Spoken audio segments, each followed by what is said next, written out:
Karen Gonzalez Rice. She created a personal academic website last year, but this topic is even more specific. We're talking about two different things that are both about making your work more accessible to people. The first is going to be about professional videos. She made beautiful videos that we just updated on her website. And the second is about a workshop series that Karen created for her co edited collection.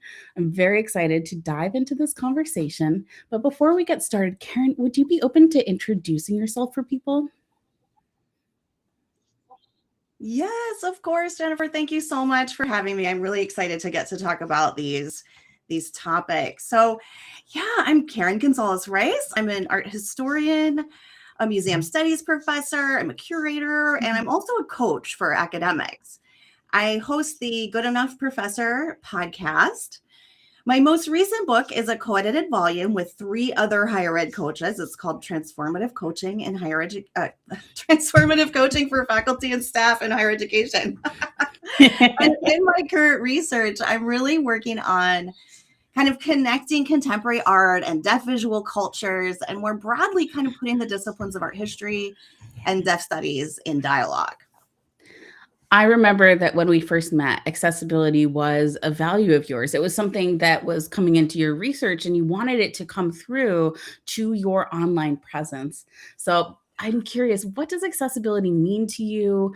And is there a story for when you first recognized, oh, this is something that is important to the practices and how I show up in the world? I love that question. Thanks so much for giving me a chance to kind of reflect on that. I think for me, accessibility is about being able to have really good conversations, transformative conversations with all kinds of different people. And for me, that kind of attention to accessibility is really rooted in my experience as a teacher. And, when I started noticing that traditional ways of teaching were just not really yielding the kinds of conversations that I wanted to foster in my classes. And that really led me to rethink my class environment. How do I create brave and accessible spaces for exploration and for sharing of different perspectives? And, this turned out to be a kind of fairly radical re-envisioning of what my courses looked like, how I showed up in my courses, and, what I was inviting my students to bring into the classroom and, ways of being in the classroom. So I really turned to kind of culturally competent pedagogies, anti-racist pedagogies, trauma-informed pedagogies as a way of kind of entering into a conversation about accessibility from a bunch of different perspectives. And then I had a deaf child. And, later in my research, I started working with deaf communities, and accessibility really took on new meaning and importance for me at that point. And so I worked really hard to kind of and I'm still working hard to better understand ableism and the ways in which kind of ableist ways of thinking shut down conversation, and how really without accessibility, we miss out on really rich and important conversations. So if folks want to start somewhere, Stephanie Cawthon's book on Disability is Human is a really awesome place to start around questions of accessibility. Stephanie is such a wonderful human being. I met her recently, actually, and got to present at the same summit. And so, that's wonderful. You made some beautiful ASL videos with a professional company for your website, for your research. What was that experience like? Were you always like in the, I'm going to make these videos kind of space? I'm curious what the feelings were like before you actually recorded. I was 100% terrified. First of all, to record videos, and second, in another language that is not my first language. So terrified. And a disability justice tenet is nothing about us without us. So to me, this means not only did I need to be rooting my academic work in collaboration with deaf scholars and working with deaf communities, so a kind of methodology, right? But also inviting folks in by making not just what I'm doing, but like who I am accessible in ASL at every stage of the process. So not just when it's all like beautiful and tied with a bow, but like the messy middle, right? That's it, the messy middle. And working with professionals, how did you get you through the messy middle to the other side of this beautiful professional video? Oh, well, thank you so much for saying that they're beautiful. Because of course, when I see it, I like focus on all the mistakes that I made and, the points when, I was feeling embarrassed. But no, this is why it's really good to have a partner, to have an outside kind of perspective. And, as you were helping me post these videos and kind of put them onto the website, you were very helpful in pointing out what others see, right? And not just not just what I see. Yeah. But this process of working with a professional. So I thought if I'm going to do this, I'm going to do this the right way. And, I did have a grant related to funding my research, and I was able to make the case that, this is about accessibility and about kind of making these connections. So I reached out to friends who had done videos for their websites and started to kind of gather recommendations. And so I was able to find Andy Tao through, this is the Blue, oh my gosh, I'm blanking on the name of his business, but Andy Tao, T-A-W, I'm sure you'll link it. And Blue 20, I'm sorry. It's the sign for blueprint, but it's Blue 20. It's sign language. But working with Andy, who was so helpful about embracing not perfection, but who I am. So when I really was chatting with him about like, well, should I kind of get coaching in ASL to sort of have this, be really perfect? And he was like, well, but when you actually sign with people, when you engage with people, like you just being yourself is probably going to be more helpful so that you're representing who you are and not like this sort of beautiful picture of perfection. And I really kind of took that to heart, that I would rather be myself and, including all the mistakes, right? And so that was really helpful to have someone who was supporting me to be myself and not overly focused on perfection, although they do look beautiful and I'm really happy with how they turned out. Yeah, they look so good. I know. I remember as soon as I saw them, I was like, Andy, is it okay if I recommend you to other academics? Because these are amazing. And Andy said yes. So yes, I will definitely be linking to Blue 20 in the description. I'm curious, for anyone who's listening, there may be people who are like, I kind of want a video for my website or to share my research. Do you have any tips for a first timer, someone like you who's pretty nervous beforehand? Well, to me, it was really about connecting to my broader purpose. And, that for me was decentering myself. So in a lot of ways, right, you have like this cameras, you have all, there were like two people with, it just felt like, oh my gosh, this is all about me. It's not about me, really. It's about my audiences. It's about who I want to have these conversations with. So if I could keep reminding myself it's not about me and really kind of decenter myself, that helped me a lot. That's amazing. I feel like it's hard to articulate the balance between something being about me, like, right?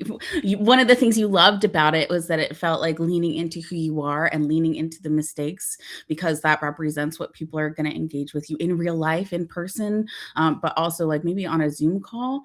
People get to experience the real you, but also they get to know what those conversations and the potential collaboration might look like when they get to engage in this different kind of way. And also, it's not about you. It's about the conversations. It's about the other people. Like, it can be both things at once. And so I'm so happy that thank you for sharing that. That is like, people needed to hear that. I really think so. Well, and you've pointed out such an interesting tension that is like this dance, right? It's sort of being myself, but also like, also not about me. And it's both of those things in a really wonderful way. I want to talk about your book, Transformative Coaching for Faculty and Staff in Higher Education. Before we dive in, who are your co-editors? Let's give them a shout out. Yeah, so this is a book I co-edited with Susan Hrach Katie Linder and Kitty Maynard, who were so, so wonderful. Just a really fabulous experience. Yay. You created a lot of engagement with your book. And I hear that there were actually 3 distinct programs that supported this kind of community building, this invitation to engage. So tell me about the 3 programs. I want to hear about the different book marketing activities and the community. Yes, yes. So I just want to back up for a minute and just describe the book because it's really about coaching. And we wanted to start a conversation about coaching in higher education, which we saw taking place. We just didn't see a lot of big conversation. So I feel like I'm saying the word conversation a lot. Clearly, that is a value for me, dialogue. But we wanted to continue the conversation beyond the book. And we wanted to do it in ways that were coach-like. So we were really thinking intentionally about the content of the book, the kinds of conversations we wanted to have. Another piece of this is that this is a little unique in that many, if not most of our authors are also coaches and have small businesses, right? They have coaching practices. And we really wanted to be able to get the word out about their coaching. So yes, we celebrated the book in 3 ways, which now at the end of this year, I look back and I'm like, wow, that was a lot. We did a kickoff party. We did a Meet the Coach LinkedIn series, and then we did a year of workshops. So I want to start just by sharing a little bit about the kickoff party, because I think even if we had only done that, it would have been a really transformative kind of experience. So what we did is we brought all the authors together. We, did some sharing of information about logistics and stuff. And Katie Linder led a coaching session on self-promotion. So we very deliberately incorporated thinking about self-promotion into this kickoff party. As you know, Jennifer, as academics, we are so reluctant to celebrate what we do. And we wanted to help folks kind of work through some of the big feelings that come up when we think about sharing our accomplishments. And then also kind of get us into this, like, well, what are reasons for doing it, right? Like, who wants to hear about this book? What would be fun and genuine? These kinds of questions. So the kickoff party, that's like a highly recommended, it sounds like. If you have a book coming out in the future, this is something that felt like a lot of people should consider this for themselves. Is that right? Yes, especially for co-edited volume. I'm sure you could adapt it for a monograph, but for us, we really wanted to address our authors and to support our authors in this way. And what we heard from them was that people were kind of shocked.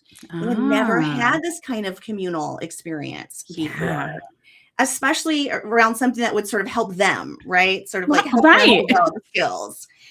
So like the idea that we were a community, not just in print, but in person and via Zoom, right, was really countercultural. And it was pretty exciting. And I think it's something that I will certainly do again with edited volumes.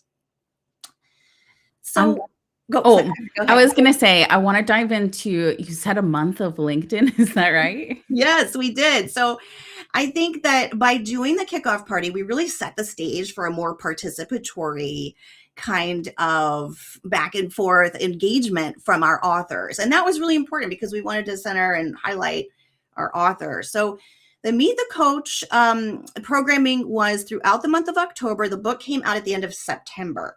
So throughout the month of October, we did features, just really, short little LinkedIn posts featuring most authors. And we gave folks a choice, of course. There was a questionnaire that we created that really tried to get at who they are and also what it would be like to work with this person. So, there were some questions about like, what's the most delicious meal you've had recently? Or like, what are you reading? All the way down to like, what's your approach to coaching? What matters to you, right? So I think people were able to pick and choose what they shared. And, obviously some people shared only the professional, others shared both. Some were very personal. It was very interesting to see, but that felt like an event because we were posting and it was the 4 of us shared the posting, but we had something almost every day in October.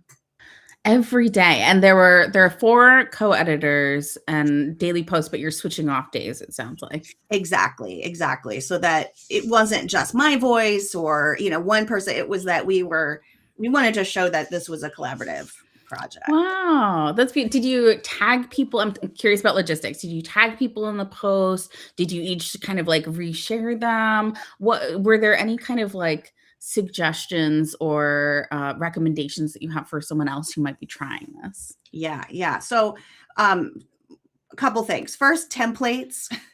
So I did the templates and I kind of designed everything so that it was the same. So everything looked the same. And also just made it a lot easier. We were not reinventing the wheel. So templates, rely on templates. The other thing, yes, 100% tagging folks. So we did that.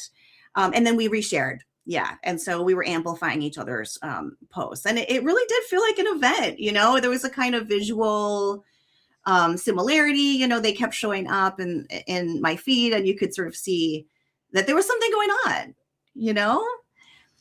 And since then, I noticed on LinkedIn that one of the authors who contributed to the book, she recently published an edited volume in her academic field. And she did something similar. She highlighted each of the contributors. I love that. Oh my goodness. It's gonna reach everyone soon. I hope everyone starts doing something similar where they're celebrating the people they're collaborating with. It's so beautiful. Okay, so there was the kickoff party, and then there was the month of LinkedIn where you're highlighting the different coaches who have contributed to the book. What came next? The workshops. So we started doing workshops in November all the way through April. So we have one more next week, and then the workshop series is finished. But the book is really about starting a conversation, and so we just wanted to expand that conversation, continue it, invite more people into it, while also sharing the book and getting the word out about the book, and again highlighting the really awesome coaches and their coaching practices. And giving folks an opportunity to experience what their coaching style is like. How does their coaching style kind of translate into a workshop setting? I'm curious, who is this book for, and how do you hope that those people will continue to be able to engage with the conversation now that the events are done? I love this question because, I've answered this question before, months ago when the book came out. But I do think that the workshops, the experience of, and I was really leading the workshop, or I was organizing the workshop. So I attended all of them, and, being in all of the workshops and seeing these conversations, I think has really shifted how I think about the audience. I think, well, there's multiple audiences. I think there's, folks who are like us, coaches in the space of higher ed, and sort of some kind of ways of thinking differently and maybe more collectively about what we're doing. But also, senior administrators and folks who might want to bring coaching and more of a coaching perspective into higher education, which seems really important right now in these difficult times. Folks who are curious about coaching, on either side, right? Whether they are curious about becoming a client and working with a coach, or about folks who, for folks who are interested in becoming coaches. And then I think what became really clear to me, and we kind of knew this, but the workshops really reinforced for me, the educational developers, the folks who are supporting faculty and doing the work of, offering workshops at their institutions, supporting folks in different ways, are really interested in how to incorporate coaching and coach-like conversations into their work. And they're also recognizing, I'm kind of already doing this. How might I pursue more intentional training or intentional focus? Authors don't often see like the direct outcome or the feelings of people who receive our book marketing or even like the message of your book. But when you host workshops, you're seeing people who are reacting, maybe they're talking, making connections, meeting people. people who could help with their next step. And so I'm curious, what is it like to actually get to experience some of those outcomes when you're with people in those workshops? It sounds like you went to all of them.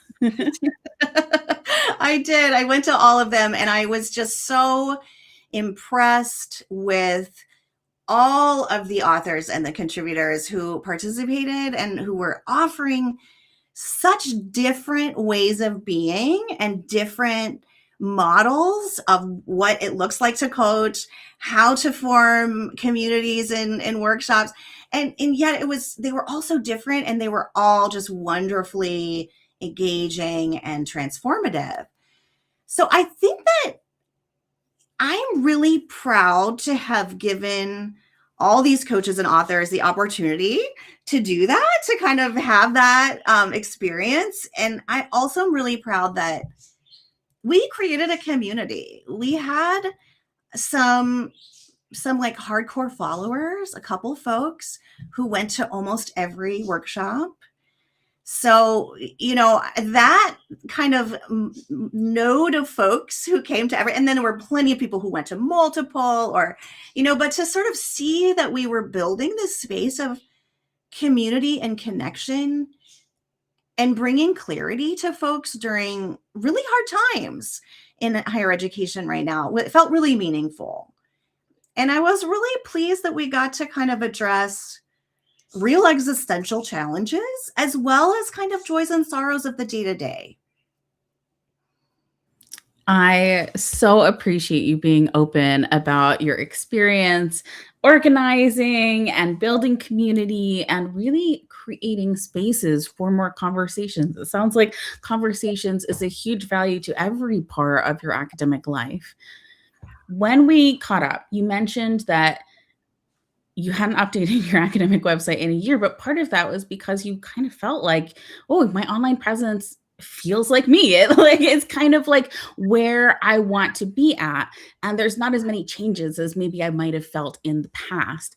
I'm curious about how you're feeling about your online presence now, post all of this book marketing and really building community. Do you feel like there's new ways your online presence might grow now? Do you feel like, oh, I'm really proud of this? I'm curious about your thoughts and feelings. Oh, I love this.